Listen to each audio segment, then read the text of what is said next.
everyone, this is Jenny from Absolutely Handmade. Thank you guys for clicking on the video, and let's check out the projects this week. I appreciate everybody's patience. We were in Tennessee and had a great week for my dad's birthday. My son also proposed to his girlfriend, so great trip.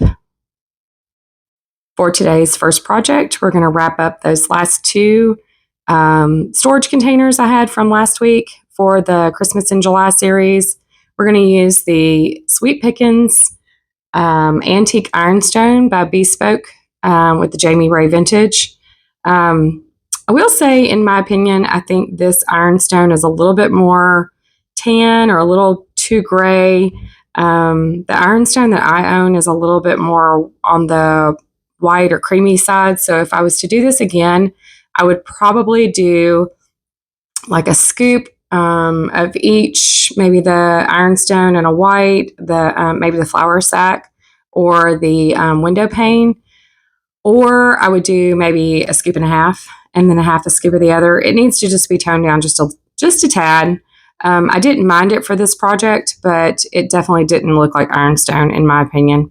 And you guys will see that here in just a little bit. So we're going to mix up that melt paint. This stuff's amazing, guys. It lasts forever.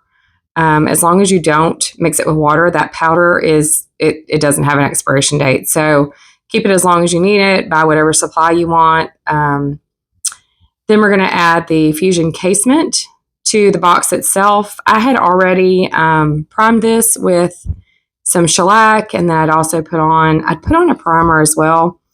And I was just trying to seal it all in. It's wood. It's wood filler. It was some Bondo. It was kind of a mishmash of a lot of things. So trying to get the porosities to all be the same and then coat it a little bit so that the color was all consistent was kind of a challenge. The casement definitely helped give us a nice white base for our paints. This is that ironstone. See how it's too tan. It's too gray. It's too something. It's not quite the ironstone color that I'm used to seeing. So if you want a true ironstone, I would recommend picking up maybe a sample size of the ironstone and then maybe pick up a sample size of window pane or flour sack.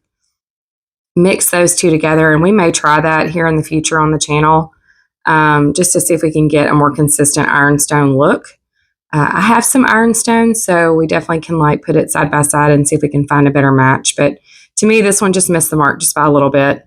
You can kind of see the crackles in these videos. It's a little hard to see here because it's just the white undertone. We're going to change that here in just a little bit. But for now, we're going to use the Fusion Decoupage and Transfer Gel. Guys, this is my favorite decoupage medium. I know a lot of people use liquid patina and they use Mod Podge, and I've seen others use just a matte polyacrylic type situation. Not my favorite. I like this one. It's a little bit more, it's got more of a thickness to it that really I think helps with the wrinkles. I don't end up with as many wrinkles when I do use this medium.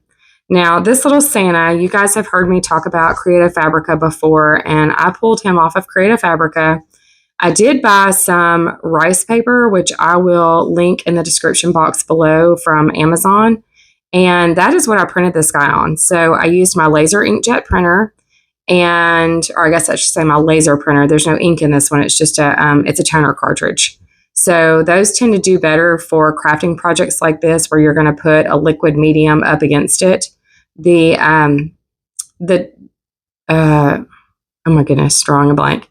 The toner just does not seem to smear or run or do any of those fun things that an inkjet will do. So this is my preference. I actually have a multitude of printers. I've got a full-blown ink that you squirt the ink into the containers and it prints with that. That one I get the most true colors for things like sublimation or print-offs, things like that for different occasions. But I find that this laser jet really does better for my crafting projects when I'm wanting to apply them in a situation where it's going to be decoupaged on. So Here you're seeing me go back over it. We did a starter strip. We laid it down. We've put it on there as best we can. I did oversize it just a little bit compared to the container just to make sure I had some edges I could kind of run over. And now I'm just going back over the top of it to seal it all in. And there are some wrinkles in this paper. I know you guys can kind of see wrinkles. That's not really from the placement. It's more just the rice paper. The rice paper has these little lines and wrinkles that are that's just the way it comes. So I think that's one reason I like it, because it kind of makes those perfectly imperfect imperfections make sense. You don't have to be as careful when you're crafting, which I love for things to look nice, but I don't necessarily like to fight them to get them to look perfect. So now we're going to open up the Scarlet by Sweet Pickins, and this has gotten to be my favorite red paint as far as milk paint goes. It is a true red. It's what I would consider more of a Christmas red. If you want more of an aged red in the milk paints, I would recommend Barn Door. I believe it's Barn Door. No, Red Wagon. Barn Door is the Paint Couture version. Red Wagon is the milk paint, and it's beautiful. It's got a darker, very deep, rich color to it.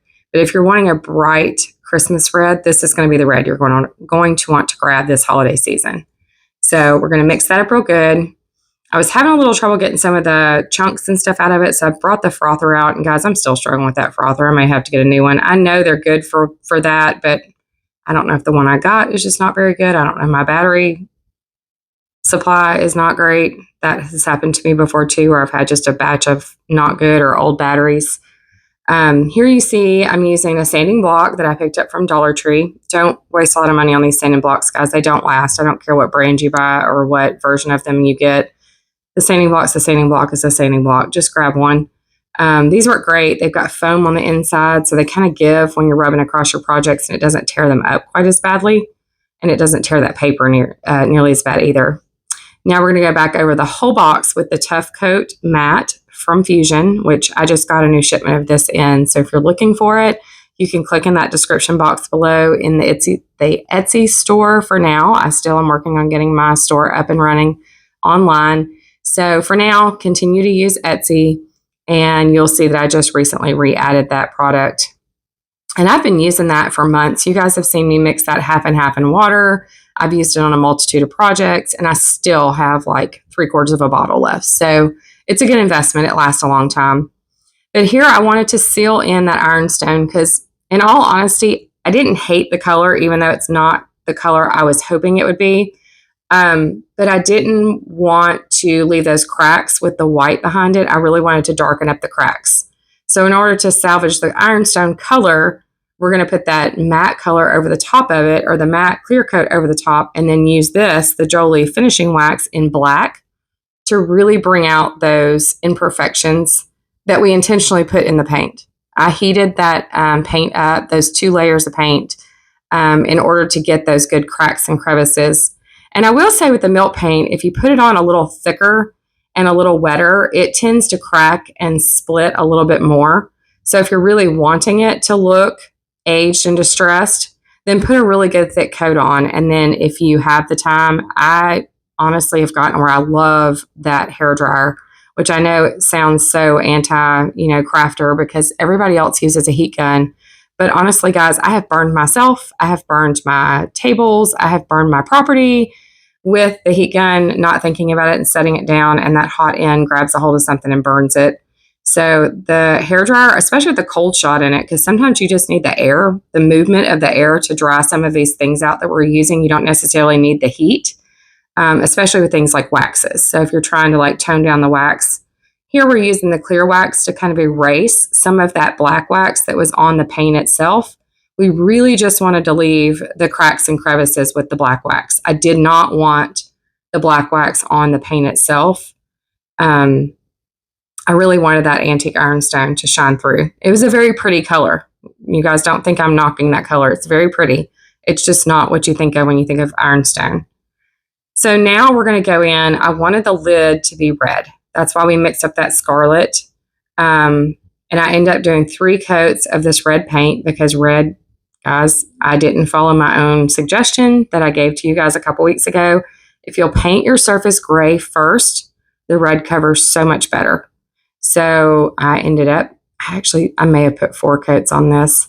It took a lot of paint because it just kept kind of splotching. It takes at least 2, if not 3, most times of milk paint anyways, fusion paint. Y'all know I'm a 2 coat girl. Anyways, so learn from my mistakes. Do as I say, not as I do. Use gray paint first when you're priming your items that you're going to paint red, and then go back and put the red over the top. And y'all have seen me do these squares. When you're painting items that have edges like this, it's always best to paint the edges first. Y'all see I've got a good spot to hold my hand on top and bottom. So I can spin it and twist it around, things like that. Now that I'm done with the edges, I lay it down and I can do the top part. And I've gotten where when I'm doing something like this and it's got an edge where I don't want a big gop of paint to be along that rim, I will paint towards the rim and then paint back away from it towards the next side. So you'll see I'm like painting towards the outside edge and then turning my brush around and painting towards the opposite side on the outside edge. That just keeps the paint from getting glopped up around that rim. Now that we're done doing that, I wanted to put a little casting on the top. And I'm going to kind of ask y'all's opinion and answer down in the comments below. Y'all are watching me here do the black first. And later on this video, you're going to see me do a red first. I've done red, I've done black in past videos, so you guys have kind of already seen it. And like I said, you're going to see both in this video. So I want your opinion. What do you think looks best under the gold? Because I'm starting to kind of feel like maybe the black looks better under bronze, more of that darker antique color. But when I do the gold, I honestly think that Jamie Ray like hit the nail on the head. You really need to do a red, I think, underneath it. But tell me below, do you guys have the same opinion? Because I'm kind of going back and forth. You know, it's hard for me to kind of tell the difference when I'm doing the videos and things, but you guys are watching me do this. So I'm curious to see if you've noticed a difference. To me, if you're going for more like an aged look, this black underneath, like I said, it looks great under bronze. Under the gold, though, you'll see here in just a second, it doesn't look bad. It just doesn't pop the gold as much. Even if you're going to put black over the top, I still think maybe the red is the right way to go. But I'm curious to see what you guys think. So leave your opinion. I'm always interested in what you guys have to say and what you think about the crafts that we're working on. I decided to put just a little button there in the middle. Guys, the more I started doing these boxes, the more I realized that they look kind of dumb, honestly, with a little handle sticking up on top. The way that we were going with it, the attention really needed to be on the graphic or whatever was on the box itself. See, now we're going to go over it with the metallic gold from Fusion. And Fusion's metallics are amazing. Paint Couture has amazing. The Gold Luxe actually has like gold, like metallic-y flecks in it. And those, I think, look good too. But see how it kind of ages it down? And I didn't mind that in this project. But I guess the point I'm making is, like, if you want a bright, real distinct gold, I think the red may be the right route to go. If you're wanting to do more of an aged, I think maybe the black is maybe the better option. I don't know. Like, what do y'all think? I just am not real sure I'm not sure which route. I mean, obviously I would use both in a lot of different situations. And sometimes it really just comes down to which paint is already on the desk when I'm working. Like, if the black's out, I'll use the black. And if the red's out, then I'll use the red. So I'm just curious. To me, that just does not look as bright of a gold as you'll see here in a little bit when we do the red underneath it first.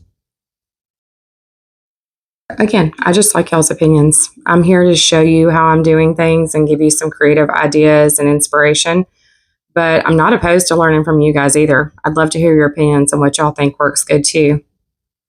And I know y'all are hearing the y'alls this week. I was in Tennessee, guys. I picked up the y'alls while I was there. It's going to happen. Okay, so here's where we're trying to like center it on there. I didn't get a ruler out.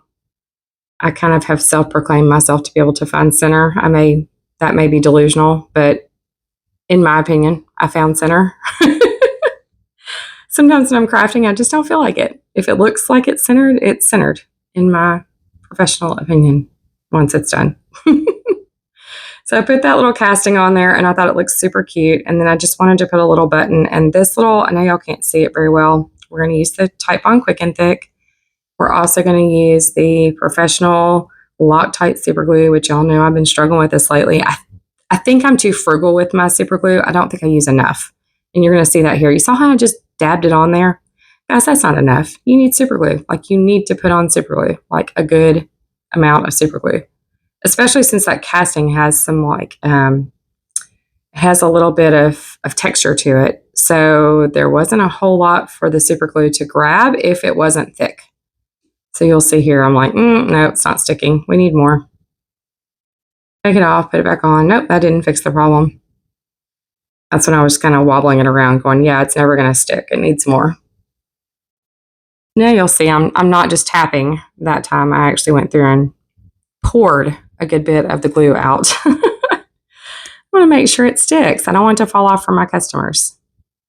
The goal is always to produce something that you're proud of and that people will enjoy and appreciate and come back and buy more from you. So we want to make sure it's as professional as we can possibly pull off when we're putting things in the booth. And these little containers are going to go in my booth. It's still going to be several more weeks. Most people at the antique store that I'm at, they don't really put out Christmas until Christmas. So I'll probably put it out probably the 1st of November, right after Thanksgiving, and I'll leave it up until after the holidays. I try and get a good run with it. I usually will shift it back out about mid-January and put in my Valentine's stuff then. And here you see I'm just doing a clear wax because I really ended up really liking the red and I didn't want to age it. So y'all saw that black wax sitting there and ultimately I just ended up going, nope, I'm not using it. Not on the red. I did want to age that gold medallion down some. So I'm using the Fusion Coal Black and y'all can see I rubbed off almost all of the paint. It's very dry brush is all I'm using. And I'm just dusting it across, trying to get a little bit of that detail to pop. That was more the point in this than anything else. I didn't care that I was aging it. I mean, it's fine. That wasn't the goal, but I wanted you to be able to see the details in the castings. So you're going to see here in just a second. We're going to wrap this part up and do the review. It turned out really pretty in my opinion. Let me know what you guys think here in just a second. It's going to pop up and show you. I mean, it's really cute. If you left that lid off, you could just put a little Christmas tree in there, or, you know, if you wanted to leave it on and make a pretty piece of decor just sitting on a shelf or sitting on, I like to set stuff on the floor next to my fireplace and kind of dress it up. What do you guys do with this kind of decor? Like, do you use little random knick-knack things, whether you put something in it or not, just to be decorative? Look at those cracks, guys. Isn't it pretty? It looks aged and antiqued for sure.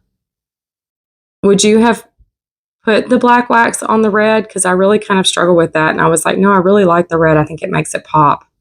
I love that Santa. He's one of my favorites. Okay, so for the last box in that 4-box series, and this is going to be the last Christmas in July thing because next week it's August. And I already have some projects done for that next video. So you guys will see that I've got one more I want to knock out before I post the video this week, but it shouldn't take too long. But here we're using the Sweet Pickins lantern, and it's just the truest black that they sell. You're going to use 1-to-1 on the powder and the water. So 2 scoops, 2 scoops. Mix it all up really good.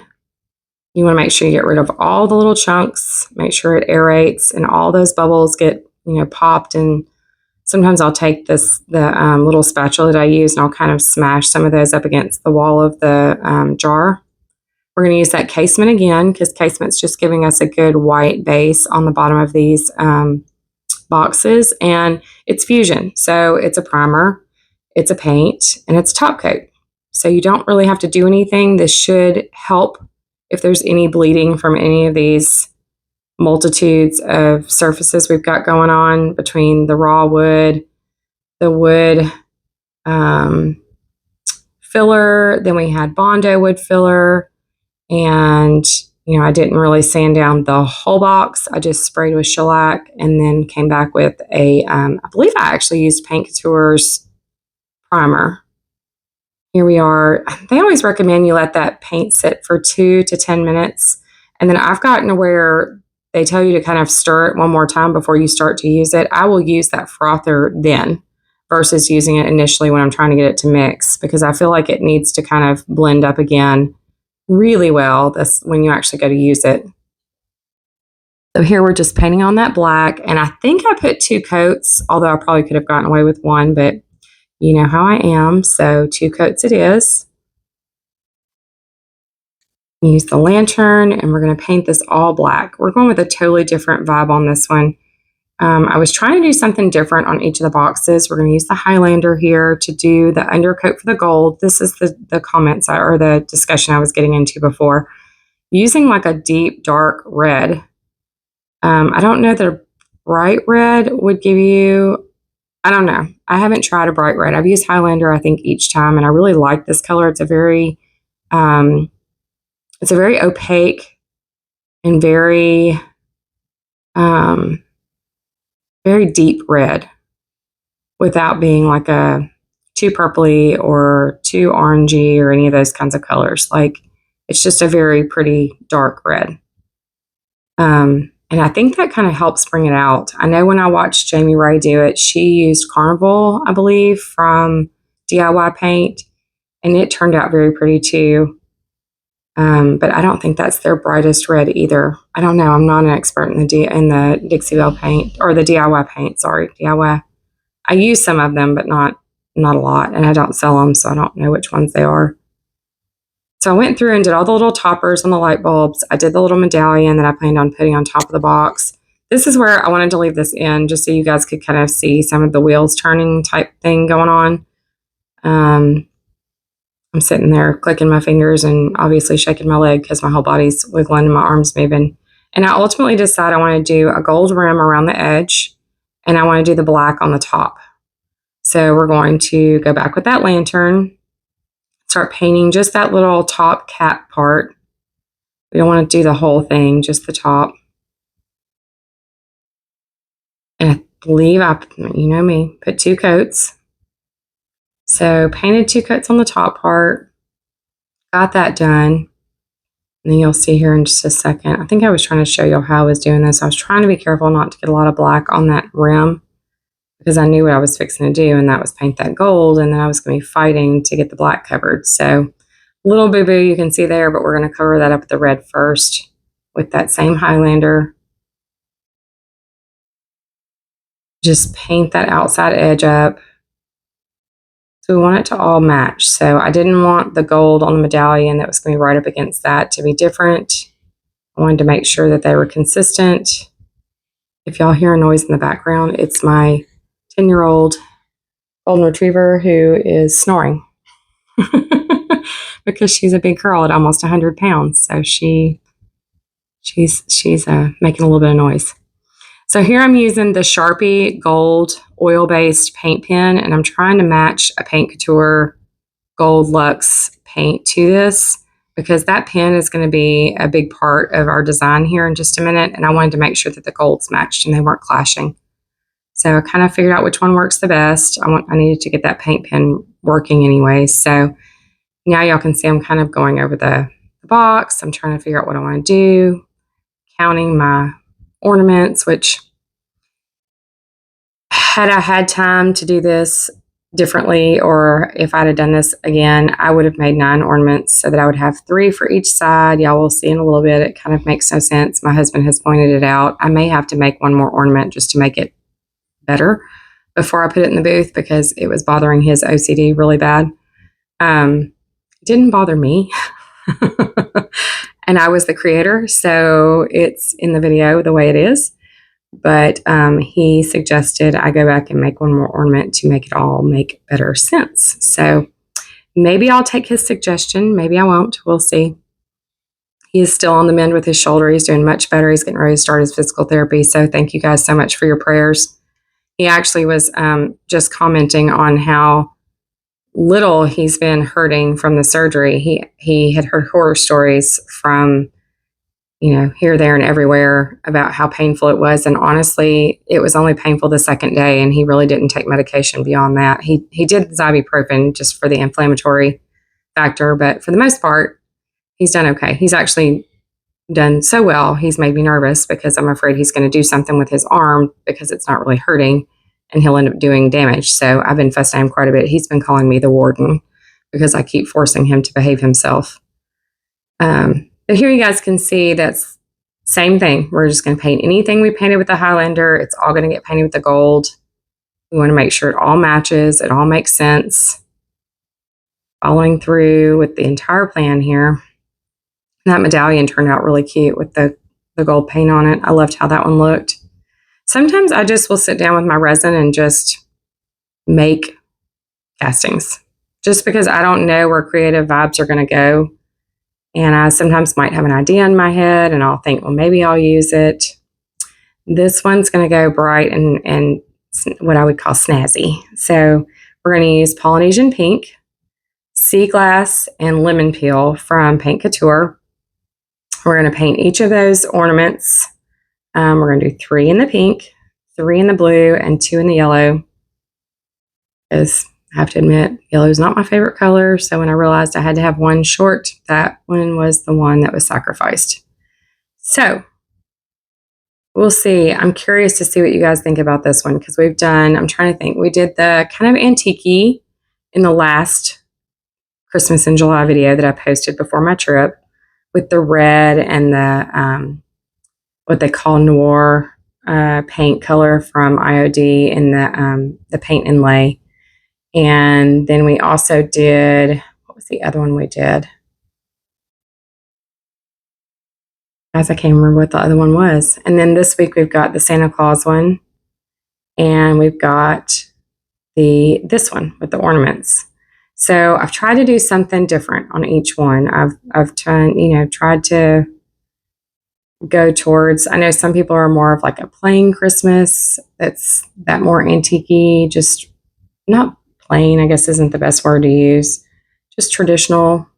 Oh, that was what we did. We did the wallpapery craft paper that I picked up, and we put the little castings on it with the transfers and the dark green, which seemed to be everyone's thought that was fitting. So that was good.